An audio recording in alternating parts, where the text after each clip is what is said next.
one of the things that I learned in researching for this interview is that you actually auditioned for the game, which is astounding to me because at that point, you were, in my mind, a proven commodity, right? We had just seen you, or had been seeing you on the Steve Harvey show. Regina Greer was that girl on TV, right? So how was there any part of you, even though obviously the game and, as a career sports writer, I love the game for a lot of different reasons. Um, Mm. but was there any part of you that was somewhat insulted by that the fact that they wanted you with your lengthy track record to audition for this? Girl, can I break this down? I'm Break still it on down so forever can be broke. auditioning. It's such a humbling business. Are you kidding me? Mm, Um, mm, Not only did I audition, but the women that were there, from Vanessa Williams to, Tony Braxton, Jasmine Guy. It was like I walked in and immediately I shrunk because of the women that were there auditioning for Tasha Mack, and sometimes when you see the competition, it's like, ooh, okay, let's get in here and, make it happen. And that was like, almost 18 years ago. And so these women had careers that, were I paled in comparison to them. You know what I mean? So absolutely I had to audition. Yeah, it's part of the job as an actor. You audition. You still have to prove yourself. You know what I mm. mean? You're as good as your last gig. So you still have to go into the room and you know what I did on the Steve Harvey show, playing Regina Greer is something totally, it's the total antithesis of what Tasha Mack is. You know what I mean? Regina was educated, higher learning, this, that, and the other. And Tasha, what? She didn't even get her high school diploma.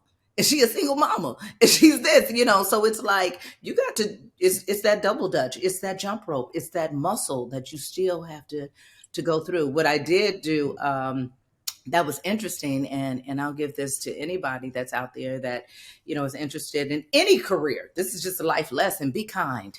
Be kind, be kind, be kind. And Mara Brock-Akil, I was on the Sinbad pilot years ago with Salma Hayek and Layla Rashan and, Sinbad. And there was a production assistant who was answering phones. And I just had the curiosity and I, talked to everybody. Beautiful young girl. And I was like, so what are you doing just answering these phones around, stage? What you want to do? And she's like, I'm a writer. I am a writer. And I said, okay, absolutely. Yes, you are. And so what are you writing? And we just started the little talk and this, that, and the other. Turns out she was Mara Brock-Akil, who created Girlfriends, who created the game, who has done tremendous things in this industry. And she remembered that moment as well as I. And you just never know. So yes, I had to jump through hoops. I auditioned for Girlfriends like 8 times to a point where it's like, you know what? I'm not going in for Girlfriends no more because they won't hire me. And come to find out, she was like, no, I always saw you. And even when Tasha Mack came up, that was something that she had in mind for me. But yes, I had to audition and earn it. And it was the longest audition. I mean, sitting around waiting for like, oh my God, waiting almost 3 hours. Wow.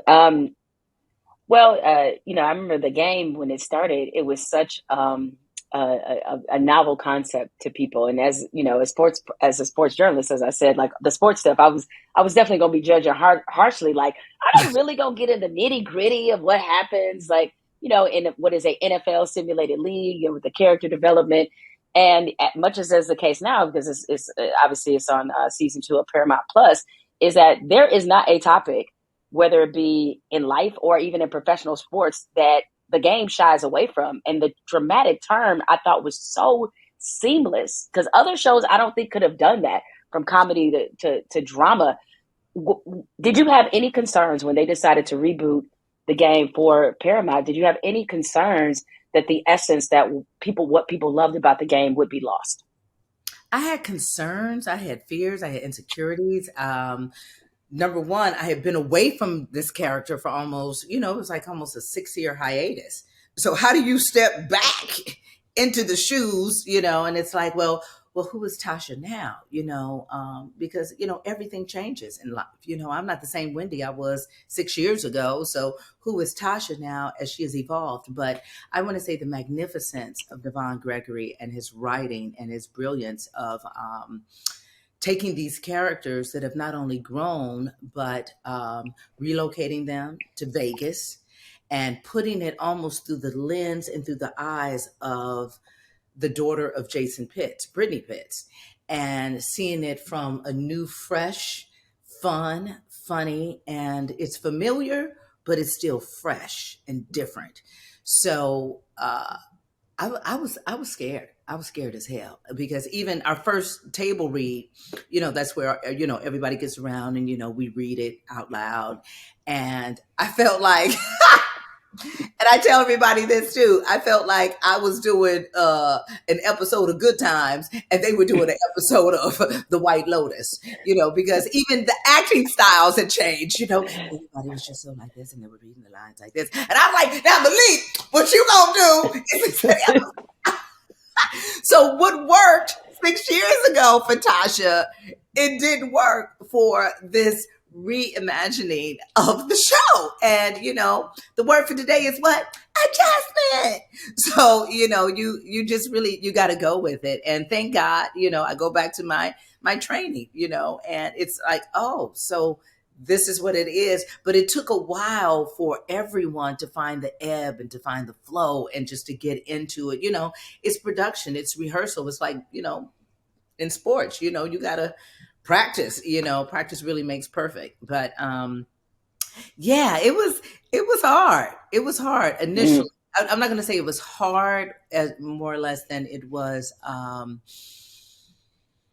It was a challenge just because it was uncomfortable initially. I couldn't just step right on back in. I had to just really nuance it and discover who this. The one thing that is like fascinating to me about the game, about many things, but this to me stands out here because I don't think I've ever seen this happen before in Hollywood, and maybe you have because this is your profession.